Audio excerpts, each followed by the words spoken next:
नमस्कार मित्रांनो, फिजिक्सवालाच्या M P S सीवाला प्लॅटफॉर्मवरती तुम्हा सर्वांचं मी अरुणराज जाधव स्वागत करतो. आपण नव्याने आता फिजिक्सवालावरती एम पी एस सीसाठीची कॅटेगरी सुरू केलेली आहे आणि त्याचे लेक्चर्स आता तुमच्यासाठी येणार आहेत. फिजिक्सवाला तुम्हाला सगळ्यांना माहिती आहे, देशभर प्रसिद्ध असलेला ब्रँड आहे, जो की आता महाराष्ट्रामध्ये एम पी एस सीसाठी जे राज्यसेवेची तयारी करणारे विद्यार्थी आहेत त्यांच्यासाठी आपल्या इथे आलेला आहे. आणि आम्ही सर्व टीम हा सर्व सिलेबस जो आहे, पूर्ण अभ्यास करण्याची जी प्रोसेस आहे, ही जास्तीत जास्त विद्यार्थी केंद्रित कशी होईल यासाठी प्रयत्न करणार आहोत. आणि त्याचाच एक भाग म्हणून आज जे कोणी विद्यार्थी या वर्षीपासून अभ्यास सुरू करणार आहेत त्यांच्यासाठी एम पी एस सीचा पूर्वसाठीचा जो सिलेबस आहे, एम पी एस सी पूर्वसाठी प्रिलिम्स ज्याला आपण म्हणतो, त्याचा सिलेबस आज आपण डिकोड करण्याचा प्रयत्न करूयात. सोप्या पद्धतीने सांगतो, M P S C syllabus देते हे आपल्या सगळ्यांना माहिती आहे. फक्त गडबड होते कसं, तो सिलेबस जो आहे पहिल्या दिवशीच बघितला जातो आणि नंतर त्याच्याकडे दुर्लक्ष होतं.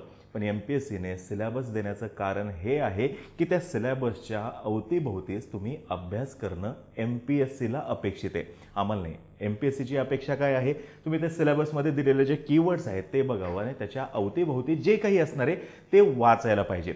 बरं, त्याच्यामध्ये एम पी एस सीची अपेक्षा अशी आहे का की बाबा तुम्ही त्याच्यातले निष्णात तज्ज्ञ पाहिजेत वगैरे, तर असंही बिलकुल नाही आहे. एम पी एस सी काय म्हणते की बाबा जो पदवीधर आहे तो पदवीधर कोणत्याही विशेष तयारीशिवाय ही परीक्षा देऊ शकतो. आणि तेच या ठिकाणी गरजेचं आहे. छोट्या गोष्टी आहेत. आता आपण जर का बघितलं, आता हिस्ट्री याच्यामध्ये आहे, हिस्ट्री आपण बऱ्यापैकी वाचलेली आहे, ठीक आहे. वर्ल्ड वॉर 1, वर्ल्ड वॉर 2 किंवा आपला आधुनिक भारताचा इतिहास जो आहे तो आपण बऱ्यापैकी वाचलेला आहे. नंतर आपण संसद हे शब्द वाचलेला आहे, राष्ट्रपती, उपराष्ट्रपती त्यांच्यासाठीची पात्रता नेमकी काय असते. आता राष्ट्रपती म्हणल्यानंतर 35 वर्षाचा नागरिक पाहिजे हे आपण वाचून झालेलं आहे.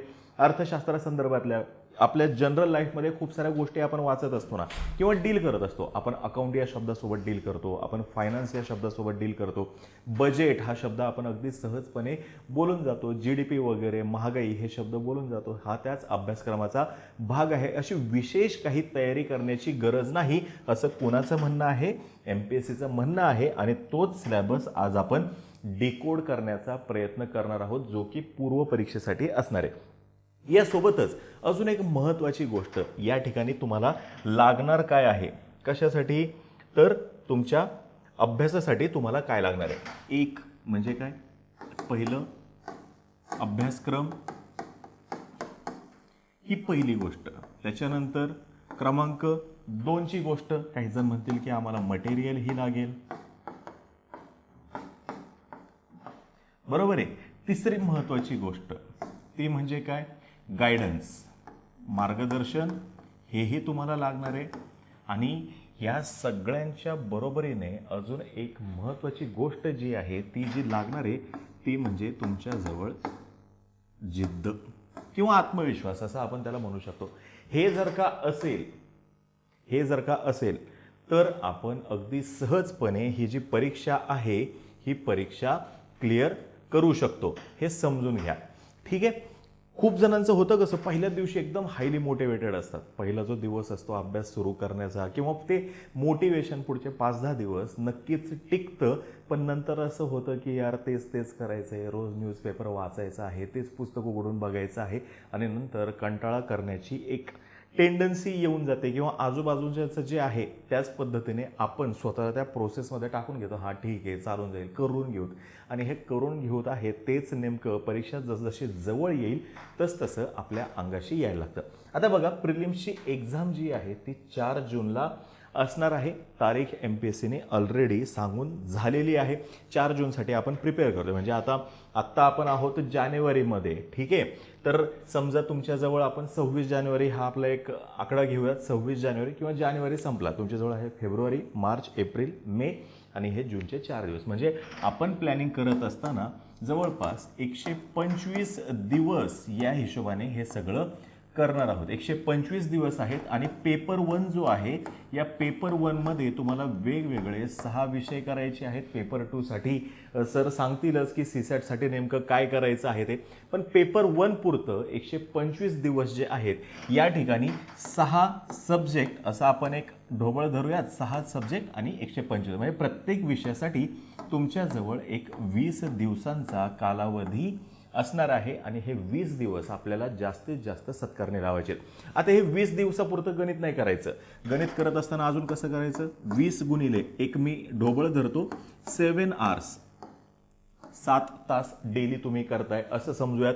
म्हणजे तुम्हाला 140 आवर्स जे आहेत, 20 आता 140 तास एक विषयासाठी मिळणार आहे. आणि तितका वेळ खूप आहे, खूप काही होऊ शकतं इतक्या वेळामध्ये, हे समजून घ्या.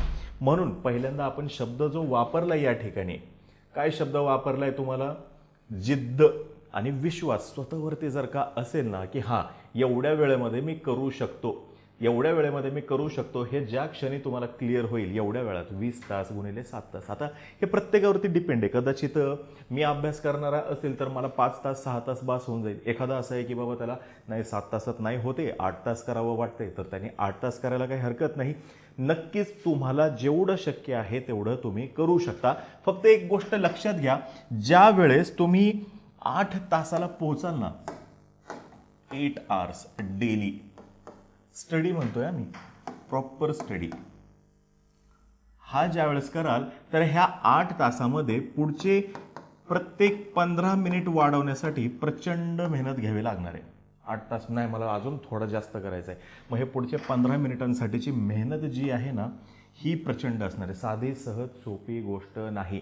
आपल्या सगळ्यांचं स्वप्न आहे, काय स्वप्न आहे, DC बनायचं आहे, DYSP बनायचं आहे. कुणी असेल त्याला वाटत असेल की बाबा नाही तहसीलदार बनायचं आहे, कोणाचं म्हणणं असेल नाही ACST बनवूयात. ह्या 4 महत्त्वाच्या काही पोस्ट आहेत ज्याच्यासाठी मुलं शक्यतो अभ्यास करतात. जर का आपल्याला महाराष्ट्र म्हणजे तुम्हाला टॉपमध्ये यायचं आहे ह्या 4 पोस्टसाठी, मग जर का हे तुम्हाला अचीव करायचं आहे तर त्याच्यासाठी सामान्य प्रयत्न करण्यापेक्षा जास्त काहीतरी करावं लागेल. सामान्य प्रयत्न करून जमणार आहे का, तर नाही. सामान्य प्लसच ते असायला पाहिजे. आणि हे करण्यासाठीच आम्ही फिजिक्सवालाच्या माध्यमातून MPSC वालाची जी टीम आहे तुम्हाला सदैव मार्गदर्शन करणार आहोत. ठीक आहे, क्लिअर आहे. आता प्रिलिम्सचं एक्झाम 4 जूनला आहे, तर सिलेबस काय काय आहे ते बघून घ्या. सिलेबसमध्ये बघा, GS पेपर 1, आता सगळ्यांना माहिती आहे पेपर 1 असतो, पेपर 2 असतो. पेपर 1 जो आहे याच्यामध्ये काय आहे, तुमचे 100 क्वेश्चन्स 200 मार्क्स. ठीक आहे, 200 मार्क्स. आता ह्यातलं निगेटिव्ह वगैरे मी काही तुम्हाला सांगत बसत नाही, निगेटिव्ह सिस्टीम नाही सांगत. पेपर 2 साठी सुद्धा तुम्हाला जवळपास 80 प्रश्न असणार आहेत, त्याच्यासाठी सुद्धा 200 मार्क असतील. त्याच्याबद्दल GS2चे सर सांगतील, मी फक्त पेपर 1 पुरताच मर्यादित राहतो. आणि हा जो पेपर आहे याच्यावरती ठरणार आहे की तुम्ही मेन्सला असणार आहात की नसणार आहात. म्हणजे पेपर 2 पण तितकाच महत्त्वाचा आहे. तो क्वालिफाईंग आहे, तो तुम्ही क्वालिफाय झाला तर हा पेपर तुमचा चेक होणार आहे. आणि इथे जर का 100 प्लस वगैरे मार्क्स असतील तुम्हाला, म्हणजे 50% आपण एक ढोबळ म्हणूया. आता 50% marks if you are achieving ढोबळ, हे प्लसच धरा. अजून आपल्याला या ठिकाणी अजून 15% एक्स्ट्राच पाहिजेत, 65 बीट आपले पाहिजेच. तर इतके जर का तुम्हाला मार्क्स असतील तर तुम्ही डेफिनेटली मेन्सला असणार आहात. मग ह्याच्यामध्ये अभ्यास कशाचा करायचा आहे हो, तुम्हाला चालू घडामोडींचा अभ्यास करायचा आहे. चालू घडामोडी म्हणजे कोणता, आपण शाळेत असताना जे जनरल नॉलेज वाचायचो, जनरल नॉलेजचं पुस्तक घेऊन बसायचो, ते करायचं आहे का, तर डेफिनेटली नाही. किंवा TV वरती जे काही पॉप्युलर शोज चालतात ज्याच्यामध्ये प्रश्न विचारतात, कोणीतरी खेळतो जिंकतो, त्या पद्धतीने करायचं आहे का, तर तसंही नाही करायचं. आपल्याला त्यांनी काय सांगितले, शब्द व्यवस्थित स्पेसिफिकली बघायचे. करंट इव्हेंट्स ऑफ स्टेट म्हणजे राज्यामध्ये ज्या ज्या काही घटना घडत आहेत ते, नॅशनल अँड इंटरनॅशनल इम्पॉर्टन्स अशा ज्या घडामोडी आहेत त्या आपल्याला करायच्या आहेत असं त्यांनी स्पेसिफिकली सांगितले. आता बघा, इम्पॉर्टंट स्टेटमध्ये काय काय घडलेले, आता न्यूज नाही कव्हर करायची, आपल्याला इश्यू कव्हर करायचा आहे. जसं की महाराष्ट्रामध्ये सत्तांतर झालं गेल्या काही महिन्यांपूर्वी. मग आता ही काय झाली बातमी, आपल्याला त्याच्यामध्ये काय बघणं अपेक्षित आहे, आपण काय अभ्यास करायचा, महाराष्ट्राची जी विधानसभा आहे या विधानसभेमध्ये एकूण आमदार किती आहेत हे आपण बघायचं. महाराष्ट्रामध्ये विधान परिषद आहे का, तर हे बघायचं. विधान परिषदेमध्ये एकूण किती आमदार महोदय आहेत ते बघून घ्यायचं. विधान परिषदेच्या आमदारांची निवड कशी होते ते बघून घ्यायचं. अजून विधान परिषद कोणकोणत्या राज्यांमध्ये आहे, सर्व राज्यांमध्ये आहे का, तर नाही, कोणत्या कोणत्या राज्यांमध्ये आहे ते बघून घ्यायचं. अशा पद्धतीने हा झाला तुमचा स्टेटचा एक विषय. दुसरा विषय आता आपण बघूयात की बाबा जो नॅशनल लेवलवरती इम्पॉर्टंट आहे. नॅशनल लेवलवरती इम्पॉर्टंट असणारी गोष्ट कोणती? सपोज आपण असं धरूयात की कलम तुमचं जे आहे कोणतं सध्या ह्या संदर्भात आहे बघा, आपलं कर्नाटक आणि महाराष्ट्र यांच्या दरम्यान जो काही वाद चालू आहे, हे काय आहे? मग आता हा देशासाठी महत्त्वाचा इश्यू आहे. मग या ठिकाणी कलम तुमचं 263 बरोबर आहे आणि कलम 131 हे महत्त्वाचं आहे, बरोबर आहे. यासोबतच कलम 2 जे आहे तेही फार महत्त्वाचं आहे. म्हणजे हे कशासाठी? स्टेट लेवलवरती महत्त्वाचे विषय होऊन गेले.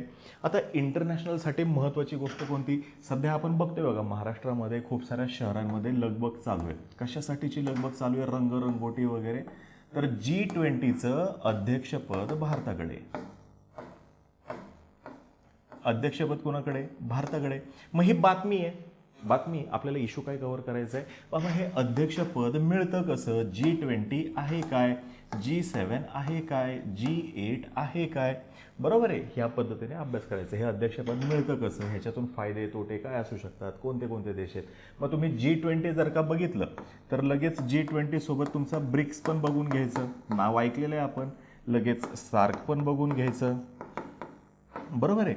लगेच SCO पण बघून घ्यायचं, लगेच नाटो पण बघून घ्यायचं. हे अशा पद्धतीने हा अभ्यास आपण चालू घडामोडींचा करणं अपेक्षित आहे. म्हणजे हे हे आता स्पर्धा का म्हणलंय? ह्याला स्पर्धा परीक्षा, ह्याला सरळ सेवा म्हणलंय का? नाही, याला स्पर्धा परीक्षा म्हणण्यामागचं कारण हे आहे, कारण की ही स्पर्धा आहे.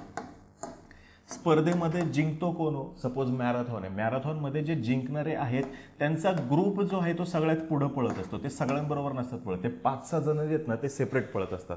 मग ते 5-6 जणांमधून परत 2-3 जण बाहेर निघतात, ते पुढे पळायला लागतात. जे जिंकणारे आहेत, स्पर्धा त्यांच्यात असते, जिंकणाऱ्यांमधली. निव्वळ उपस्थिती ज्यांची आहे त्यांच्यामध्ये स्पर्धा असते का? तर डेफिनेटली नाही. आणि म्हणून याला स्पर्धा परीक्षा म्हणलेलं आहे. अगदी जिद्दीनं आत्मविश्वासानं जे करणारे आहेत त्यांच्यासाठी या गोष्टी असणार आहेत. ठीक आहे, चालू घडामोडींचं लक्षात आलं असेल.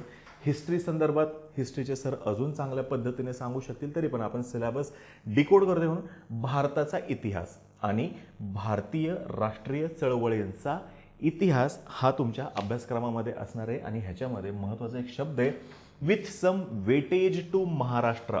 महाराष्ट्र स्पेसिफिक जे आहे. मग इथं तुम्ही काय करणार? इथे तुमचे स्टेट बोर्डचे जे बुक्स आहेत हे चांगल्या पद्धतीने वाचून घेणार. जे मराठीमधून प्रिपेअर करणार आहेत ते मराठी मीडियमवाले वाचू शकतात, जे इंग्लिशमधून प्रिपेअर करणार ते इंग्लिशवाले वाचू शकतात. यासोबतच NCERT सुद्धा जर का तुम्हाला वाचायचं असेल तर वाचू शकता. आणि अजून काय वाचायचं आहे ते हिस्ट्रीचे सर तुम्हाला सांगते. आता या ठिकाणी गडबड काय होते बघा, गडबड काय होते? भरपूर वेळा हिस्ट्री सोपा आहे असं समजून आपण त्याच्याकडे दुर्लक्ष करण्याचा प्रयत्न करतो, येऊन जाईल असं म्हणतो. किंवा दुसरा गट असाही आहे की ज्यांना वाटतं नाही यार खूपच अवघड आहे, ह्याच्यामध्ये सणवार आहेत, सणावळी आहेत वगैरे वगैरे. असे प्रश्न 1 किंवा 2 नक्कीच असतात, पण 1 किंवा 2 प्रश्नांचा लोड जो आहे पूर्ण पेपरवरती घ्यायचा आहे का आपल्याला? तर बिलकुल नाही. मी सुरुवातीला सांगितलेली गोष्ट परत लक्षात घ्या. आपल्याला प्रश्न असणार आहेत 100 क्वेश्चन्स आणि ह्याचे तुम्हाला असणार आहेत 200 मार्क्स, बरोबर. आणि मी तुम्हाला काय म्हणलं, मिळवायचे किती आहेत? 100 पैकी 100 मिळणार आहेत का? 200 पैकी 200 मिळवूनच दाखवतो, नाही होणार असं. कितीही काय झालं, अशक्य कोटीतली गोष्ट आहे. तुम्हाला पोचायचं आहे कुठं? प्रिलिमसाठी राज्यामध्ये पहिलं यायचं आहे का? तर नाही. प्रिलिममध्ये तुम्हाला फक्त स्वतःला सिक्युअर करायचं आहे, ठीक आहे. आणि ह्याच्यासाठी तुम्हाला 65 बीट जर का तुमचे असतील तर व्हेरी गुड. निगेटिव्हवालं गणित मग अशी म्हणलं तसं परत मी नक्की सांगेन, किंवा जे कोणते शिक्षक असतील ते नक्कीच तुम्हाला सांगतील, ठीक आहे. हे झालं तुमचं हिस्ट्रीचं. मग त्याच्यामध्ये अगदी तुम्ही आपला 1857च्या आसपासपासूनचा पुढचा इतिहास जो आहे तो वाचू शकता. आणि स्टेट बोर्डमध्ये जे जे काही तुम्हाला उपलब्ध असेल, अगदी मुघलांचा इतिहास जो आहे तिथपासून, मराठा एम्पायर जे आहे तिथपासून, हे सगळं तुम्ही व्यवस्थितरित्या वाचू शकता आणि तुम्हाला त्याच्यातून मार्क्स मिळू शकतात. पुढचा जो टॉपिक आहे तो म्हणजे जॉग्रफीचा. हे विषय आपल्या शाळेत झालेले आहेत बघा. चालू घडामोडी एक नसेल झालेला, पण आपण न्यूजपेपर वाचतो, कधी का होईना चालत असतो, त्याच्यामुळे करंट अफेअर्स दुसरा हिस्ट्री, हा जॉग्रफी, पुढचा जो आहे तो म्हणजे तुमचा पॉलिटी, ज्याला आपण शाळेत नागरिकशास्त्र म्हणत होतो त्याच पद्धतीचा आहे नागरिकशास्त्र पद्धतीचा. अर्थशास्त्रसुद्धा याच्यामध्ये समाविष्ट आहे. तर हा जिओग्राफी जो आहे याच्यामध्ये काय, physical, social, economic geography of Maharashtra, India and world. महाराष्ट्राची जॉग्राफी काय आहे, भारताची जॉग्राफी काय आहे, देशाचं काय आहे. आता बघा, या संदर्भात सध्या एक आपल्या इथं घटना घडलेली आहे भारतामध्ये. कोणती, सगळ्यांना माहिती असेल, ती म्हणजे जोशीमठ. बरोबर आहे. आता ही घटना आहे, न्यूज आहे. आपल्याला काय बघायचं आहे, जोशीमठ, भूगोल बघायचा आहे. ह्यातला भूगोल काय आहे, जोशीमठचं लोकेशन कोणतं आहे, आजूबाजूला नद्या कोणत्या आहेत, इकडून वेगळी नदी आहे, इकडून वेगळी नदी आहे, जोशीमठचा कसा आहे, स्लोप कसा आहे हे बघायचं आहे. हे खालून कटिंग होतंय म्हणजे नेमकं काय होतंय, हे खाली का घसरतंय, कारणं काय आहेत, हा तुमचा अभ्यासाचा भाग आहे. ठीक आहे, हे झालं भारतापुरतं. महाराष्ट्रापुरतं जर का बघायचं असेल महाराष्ट्रामध्ये, तर खनिज संपत्तीविषयी प्रश्न विचारू शकतात. कोणत्या कोणत्या नद्या आहेत ते विचारू शकतात. त्या नद्यांवरती जे काही धरणं बांधलेली आहेत ते विचारू शकतात. त्यांचे जे मागे फुगवटे असतात त्यांना आपण नावं दिलेली असतात, गोविंद सागर वगैरे, तुम्ही नावं ऐकली असतील. आपल्या इथं नाथसागर आहे ते माहिती असेल. मग ही नावं जी दिलेली आहेत हे आपल्याला माहिती असणं गरजेचं आहे. वेगवेगळे घाट कोणते आहेत हे माहिती असणं गरजेचं आहे. अभ्यासक्रमाचा भाग आहे. सर्वात उंचीचे ठिकाणं, म्हणजे हे जनरल नॉलेज म्हणून आपण जे शाळेत करायचो त्याच पद्धतीचं आहे. हे देश लेवलवरती करायचं तर जोशीमठ किंवा हिमालय ह्याची माहिती असणं, बरोबर आहे का, किंवा सह्याद्री, वेस्टर्न घाट आणि ईस्टर्न घाट, पश्चिम घाट, पूर्व घाट ह्यांची माहिती असणं, हे सगळं याच्यामध्ये. इंटरनॅशनल लेवलवरती जर का आपण गेलो तर तुम्हाला काय, नुकताच एका ज्वालामुखीचा उद्रेक झाला बघा. कोणता, मौना लोआ. मौना लोआ ह्या ज्वालामुखीचा उद्रेक झाला. ही इंटरनॅशनल भूगोलाशी संबंधित गोष्ट आहे. यासोबतच अजून एक झालं होतं, तो म्हणजे काय, बॉम्ब सायक्लोन. अमेरिका, नुकतीच घडलेली घटना ही बॉम्ब सायक्लोन. हे काय आहे, जॉग्रफी आहे ना ह्याच्यामध्ये सुद्धा. जॉग्रफी आहे, कसं काय झालं, कसं काय टेम्परेचर ड्रॉप झालं, असं कसं झालं, ह्या सगळ्या गोष्टी आपल्या अभ्यासक्रमाचा भाग आहेत. किंवा सातत्याने चर्चेत असलेला Gwadar. Gwadar was part of Oman. मग हे तुम्हाला विचारणारच आहेत ना, कोणत्या पद्धतीचे फॉरेस्ट आहेत आपल्या इथं, फॉरेस्ट कसे आहेत, म्हणजे म्हणतो ना ते पानगळ वगैरे होणारे किंवा सदाहरित, हे असे आपण बघितलेले शाळेत, आपण अभ्यास केलेला आहे. तेच इथं तुम्हाला करायचे आहेत.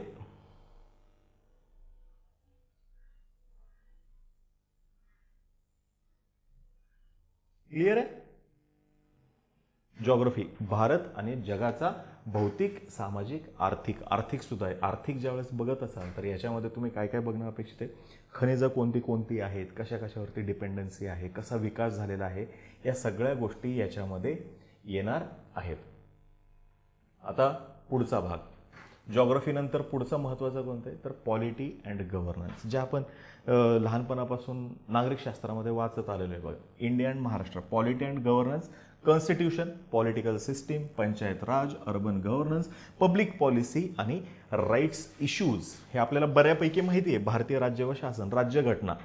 आपण सहज बोलता बोलता एक शब्द बोलतो बरं का सातत्याने, काय, मला भाषण स्वातंत्र्य आहे. हे कोणी दिलं हो, म्हणजे माहिती नसलेली गोष्ट आहे का, बिलकुल नाही.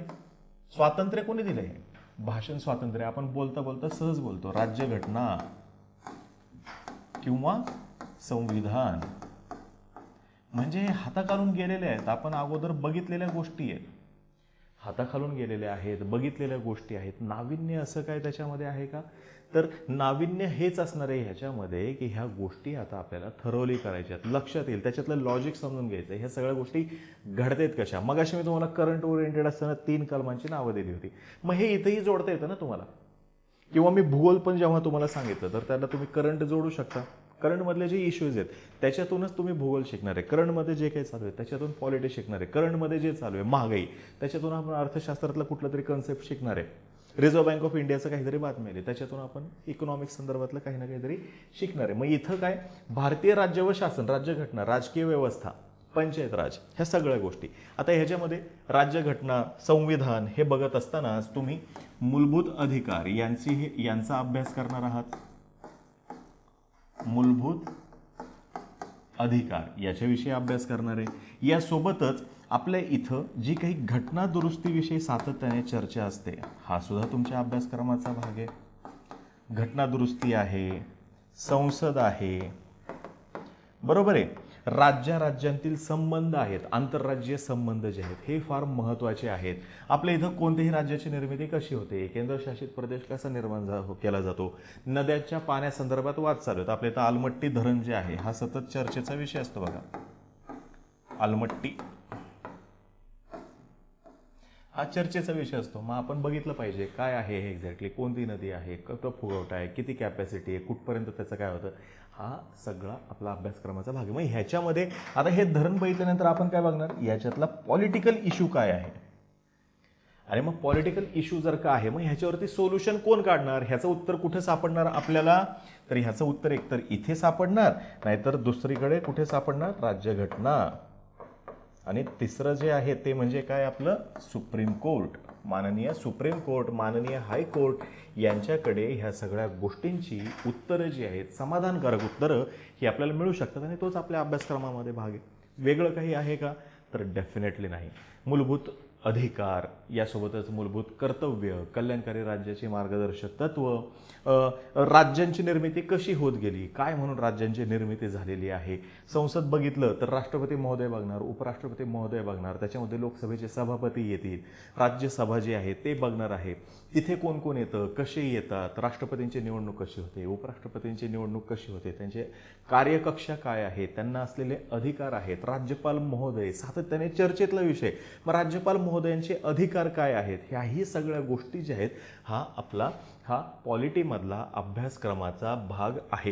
राज्यघटना, राजकीय व्यवस्था, पंचायत राज. पंचायत राज आपल्याला माहिती आहे बघा कसं आहे पंचायत राज. एक पद्धत काय असते,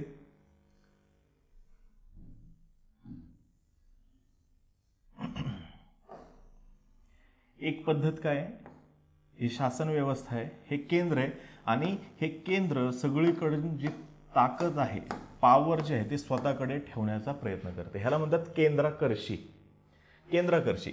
आणि दुसरी पद्धत काय आहे, परत वर्तुळ आहे, परत केंद्र आहे आणि हे काय करते, पॉवर डिस्ट्रीब्यूट करते. म्हणजे कसं, आपल्या इथं काय आहे, केंद्र सरकार आहे, राज्य सरकार आहे आणि अगदी गावापर्यंत पंचायत सिस्टीम हे आहे. म्हणजे आपल्या इथं सत्तेचं काय झालेलं आहे, विकेंद्रीकरण म्हणलंय बघा आपण त्याला.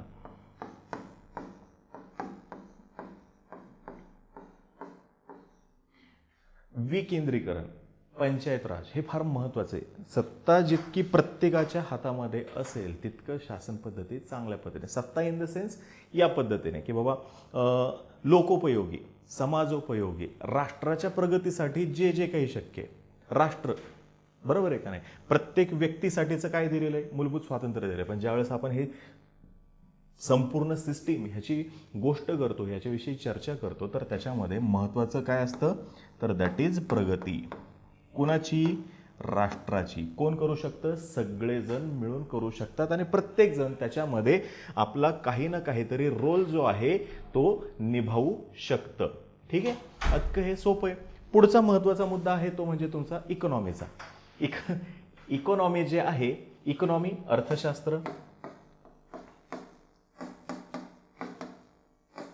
ह्याच्यामध्ये कोणकोणत्या गोष्टी आहेत, आर्थिक आणि सामाजिक विकास, शाश्वत विकास, गरिबी समावेशन, लोकसंख्याशास्त्र, सामाजिक शास्त्रातील उपक्रम. आता हा विकास नावाची गोष्ट आपण सातत्याने बघत आलेलो. विकास कशाला म्हणाल तुम्ही, ज्या वेळेस प्रत्येकाला ह्याच्यामध्ये काही ना काहीतरी रोल मिळेल तर तो तुमचा विकास आहे. शाश्वत विकास कधी म्हणाल, सस्टेनेबल, तर ज्या वेळेस तुम्ही आहे तिथून कायम पुढंच जात राहाल तर त्याला शाश्वत म्हणणार. नाहीतर काही दिवस असंच गेला, परत इथं आला, मग परत इथून परत सुरुवात केली तर त्याला शाश्वत म्हणाल का, नाही. शाश्वत जो आहे तो कायम तुम्हाला पुढे घेऊन जाणार. शाश्वत जो आहे तो स्लो होतो. हे अभ्यासात आहे. गरिबी, पॉवर्टी, सतत आकडे येतात की आपल्या इथं एवढा खर्च करू शकेल, तो गरीब नाही आहे, एवढा खर्च करू शकणार नाही, तो गरीब आहे. सामाजिक क्षेत्रातील उपक्रम आणि लोकसंख्या हाही ह्याच्यातला महत्त्वाचा भाग आहे. बेरोजगारी हाही आपल्या अभ्यासक्रमामध्ये आहे पूर्व परीक्षेसाठी आणि त्याच्यावरती सातत्याने प्रश्न विचारले जातात. वेगवेगळे इंडेक्स जे आहेत ना, वेगवेगळे इंडेक्स आहेत, जसं की ह्युमन डेव्हलपमेंट इंडेक्स, मानव विकास निर्देशांक हे विचारणार आहेत. हा अभ्यासक्रमाचा भाग आहे आपल्या, ठीक आहे, इकॉनॉमीमध्ये. आणि शेवटचं म्हणजे एन्व्हायरमेंट. आता हे तुम्हाला पाणथळ जागा वगैरे, प्रदूषण का होते, दिल्ली प्रदूषण, देशातलं प्रदूषण, ह्या अभ्यासक्रमामध्ये असणार आहे. याचे सर ह्या संदर्भात अजून डिटेलमध्ये सांगतील. एन्व्हायरमेंटचा अभ्यास कसा करायचा, ह्याच्यावरती प्रश्न किती असतील. पण ढोबळ जर का आपण बघितलं, 6 विषय आहेत. प्रत्येक ह्याला तुम्ही 15 क्वेश्चन्स धरून चला, 15 क्वेश्चन्स. आणि विज्ञान तरी राहिलं याच्यामध्ये. जनरल सायन्स सुद्धा आहे. हे एक सगळे मिळून प्रत्येकी एक 15 धरून चला तुम्ही, 15 × 90. विज्ञानचे 10 किंवा जास्त असू शकतात, प्लस मायनस होऊ शकतं. विज्ञानबद्दल आता काय सांगणार, जो शाळेतला तुमचा अभ्यासक्रम होता विज्ञानासंदर्भातला, तोच तुम्हाला परत एकदा वाचायचा आहे. सामान्य विज्ञान ज्याला आपण म्हणलेलं आहे, बेसिक ज्या गोष्टी आहेत. परत एकदा एक गोष्ट लक्षात घ्या, MPSCने काय सांगितलंय, पदवीधर जो आहे तो परीक्षा देऊ शकतो without any special preparation, without any special knowledge. ही यातली सगळ्यात महत्त्वाची गोष्ट आहे. फक्त करायचं आहे हे महत्त्वाची गोष्ट आहे. करायचं आहे का. आणि दुसरा पेपर जो आहे तो तुमचा आहे सीसॅट विषयी तुमचे सर तुम्हाला सांगतील. याच्यामध्ये कॉम्प्रेहेन्शन असतं. म्हणजे काय, एक पॅराग्राफ दिलेला आहे आणि या पॅराग्राफवरती तुम्हाला खाली प्रश्न विचारलेले असतात. दिसताना सोपं दिसतं, खूपच सोपे, लगेच जमून जाईल. तर हे बिलकुल तसं नाही. ह्या भ्रमामध्ये कृपया कोणी राहू नका. ह्याच्यासाठी प्रचंड मेहनत आहे, प्रचंड मोठं काय म्हणतात त्याच्यावरती काम करावं लागतं. आणि सर जे आहेत तुम्हाला या संदर्भात खूप चांगल्या पद्धतीने गाईड करतील. आपले सर जे आहेत ह्याच्यातले निष्णात असे आहेत याच्यात, आणि त्यांना ह्याच्यामध्ये व्यवस्थित गती आहे आणि ते तुम्हाला सुद्धा त्या पद्धतीने गतिशील नक्कीच करतील.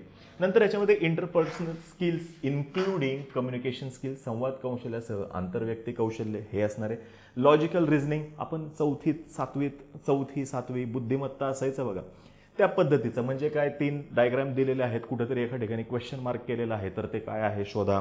किंवा क्यूब दिलेला आहे, कसं असेल, किती असतील वगैरे, ह्या प्रश्न असतात त्याच्यामध्ये. विश्लेषणात्मक असू शकतात, तो तिचा भाऊ आहे, तो बहीण आहे, मग असं कसं, मग रक्ताचा संबंध त्याच्यामध्ये शोधायला लावू शकतात. वेगवेगळ्या पद्धतीचे प्रश्न आहेत. तुम्ही अभ्यास करायला लागाल ज्यावेळेस तुमच्यासमोर हे सगळं सुरू होईल, तो त्यावेळेस तुम्हाला लक्षात येईल की यार हे तर सोपी गोष्ट आहे, मी 4थीत केलंय, मी 7वीत केलंय. पण लेवल जी आहे ती आत्ता तुम्ही ज्या वयामध्ये आहात त्या वयाला साजेशी असणार आहे. त्यावेळेसचं त्या वयाला साजेसं होतं, आत्ताचं तुमच्या आत्ताच्या वयाला साजेसं गोष्ट असणार आहे. Decision making and problem solving हेही फार महत्त्वाचं आहे बघा. ह्याचे काय एक 5 प्रश्न असतात, 5 असू शकतात, जास्तही असू शकतात. MPSCचं असा फिक्स असा काही पॅटर्न आहे. त्यांना जर का वाटलं सगळेच प्रश्न तसे विचारू शकतील, ते त्यांचं सांगू शकत नाही. एक सिच्युएशन क्रिएट केलेली आहे, तुम्हाला ती सिच्युएशन इमॅजिन करायची आणि त्या सिच्युएशनमध्ये तुम्ही नेमकं कशा पद्धतीने निर्णय घ्याल ते तपासण्याचं काम ह्या ठिकाणी केलं जातं. बाबा तुम्ही काय कराल, सिच्युएशन काहीही असू शकते. तुम्ही म्हणजे मागे एक विचारलेलं होतं त्यांनी की बाबा शाळा सुटलेली आहे, मुलं तिथं बसून आहेत आणि तुम्ही कुठेतरी गावखेड्यामध्ये आहात, खूप आतल्या भागामध्ये आहे, मग तुम्ही काय कराल, अशा परिस्थितीमध्ये काय कराल, पालकांना फोन कराल, शिक्षकांना बोलून घ्याल, अशी वेगवेगळ्या पद्धतीच्या ते सिच्युएशन दिलेल्या असतात. त्याच्यावरती तुम्ही योग्य असं उत्तर देणं अपेक्षित आहे. जनरल मेंटल ॲबिलिटी हाही तुमच्या अभ्यासक्रमाचा भाग आहे. Basic numeracy, numbers and the relations वगैरे ते असतं ना काय म्हणतात, ह्याच्यामधला ऑड ओळखायचं असू शकतं किंवा पुढचा आकडा कोणता आहे ते देऊ शकतात. काही इक्वेशन्स असू शकतात. टाकी भरायला 2 नळ सोडलेले आहेत, मग काही वेळाने हा नळ बंद केला, हा सुरूच ठेवला, किती वेळ लागेल भरायला. किंवा एक आगगाडी दिशेने चाललेली आहे, एक विरुद्ध दिशेने येते, अशा पद्धतीचे खांब ओलांडायला किती वेळ लागू शकतो, हे सगळं ह्याच्यामध्ये तुम्हाला असणार आहे ह्या सीसॅटमध्ये. आणि याचाच तुम्ही अभ्यास करणं गरजेचं आहे. फार सोपं आहे. फक्त आणि फक्त बेसिक गोष्ट जी तुम्हाला या ठिकाणी लागणार आहे ती म्हणजे काय, कौशल्य तुमचं हवंय. इंग्रजी भाषा आकलन कौशल्य या ठिकाणी दिलेलं आहे. पण पातळी बघा तुम्हाला काय दिली आहे, पातळी 10वी लेवलवरती. आणि म्हणूनच मी म्हणलं तुम्हाला की तुम्ही केलेले वेगळं असं काही करायचं नाही आहे तुम्हाला. फक्त गरज कशाची आहे, सुरुवातीला जो शब्द लिहिला होता तो म्हणजे योग्य ते गायडन्स आणि तुमचा स्वतःवरती असलेला विश्वास प्लस जिद्द. आणि मग हे मैदान तुम्हीच मारणार. एक लक्षात घ्या, MPSCची परीक्षा एका प्रयत्नात करायची आहे असं म्हणून सगळेजण इथं आलेले असतात. मग एका प्रयत्नात होते का? तर डेफिनेटली होते. हा विश्वास आम्ही देतोय. तुम्ही देखील तुमच्या क्षमतेवरती विश्वास ठेवणं गरजेचं आहे, आमच्यावरती विश्वास ठेवणं गरजेचं आहे. जर का हे 5 वर्षात करायचं असतं तर MPSCने परीक्षा 5 वर्षामध्ये घेतली असती, प्रत्येक वर्षी घेतली नसती. हे स्वतःला सांगत राहा आणि परीक्षा 200 पैकी 200 मार्क मिळवण्यासाठी पूर्वची तरी नक्कीच नाही आहे, पैकीच्या पैकी मार्क मिळवण्याच्या नादामध्येच सगळी गडबड होते. जेवढं येतं त्याच्यावरती कॉन्सन्ट्रेट करा आणि revision is the key to success. आपण आलेख वगैरे केलेत बघा शाळेत असताना, आलेख वगैरे करत असताना तेव्हा आपण हे करायचं 1 2 3 4 असं करायचं. मोजताना हे अशा पद्धतीने केलं असेल तुम्ही, ठीक आहे. ह्या तुमच्या रिव्हिजन 1 झाली की हे असं करा, 2 झालं रिव्हिजन असं करा, 3 झाली, 4 झाली, 5, हे असे किमान 15-16 तरी रिव्हिजन व्हायला पाहिजेत. मग तुम्हाला कोणी नाही अडवू शकणार. आणि तितका वेळ आहे का? तर डेफिनेटली आहे. पहिल्यांदा वाचत असताना, दुसऱ्यांदा वाचत असताना वेळ लागणार आहे, नंतर नाही. तुम्ही ज्यावेळेस गाडी चालवायला सुरुवात केली, पहिल्यांदा कॉलेजला गेला असाल तर पहिल्या दिवशी गाडी चालवत तुम्हाला वेळ लागला असेल, कदाचित अर्धा तास लागला असेल. पण एकदा तुम्हाला रोड माहिती झाला, कुठं खड्डा आहे माहिती झालं, कुठं हळू घ्यायचं आहे, कुठं पळवू शकता, हे सगळ्या गोष्टी लक्षात आल्यानंतर तुम्ही तो अर्ध्या तासाची वेळ जी आहे ती कदाचित 15-20 मिनिटांवरती केलेली असेल. नक्कीच हे प्रत्येकाने केलेलं आहे. पहिल्यांदा अवघड वाटतं, पण भाग कशाचा आहे? रिव्हिजनचा आणि सरावाचा. आपण असंच बोलता बोलता म्हणतो मी डोळे झाकून करून टाकीन. हा कॉन्फिडन्स जो आहे ना तो गरजेचा आहे आणि तोच कॉन्फिडन्स तुम्हाला कुठं घेऊन जाणार आहे? शेवटाकडे घेऊन जाणार आहे. MPSCचं तुमचं आवडीचं जे पद आहे ते मिळवण्याला तुम्हाला मदत करणार आहे. आता परीक्षा आहे MPSCने डिक्लेअर केलेली 4 तारीख जूनमध्ये असणार आहे. मेन्सविषयी आपण येणाऱ्या काळामध्ये नक्कीच बोलू, तोही सिलेबस आपण व्यवस्थितपणे डिकोड करूयात. पण पहिला आजची तारीख बघता आपला फोकस आहे पूर्वचा, ठीक आहे. तर अभ्यासाच्या मागं लागा. फिजिक्सवालाच्या माध्यमातून आम्ही MPSC वालावाली सर्वच्या सर्व टीम सदैव तुमच्या सेवेमध्ये आणि तुमच्या मदतीसाठी उपलब्ध आहोत. फक्त अट एकच आहे, अभ्यास करायचा आणि लावून धरायचं, ठीक आहे. Thanks a lot.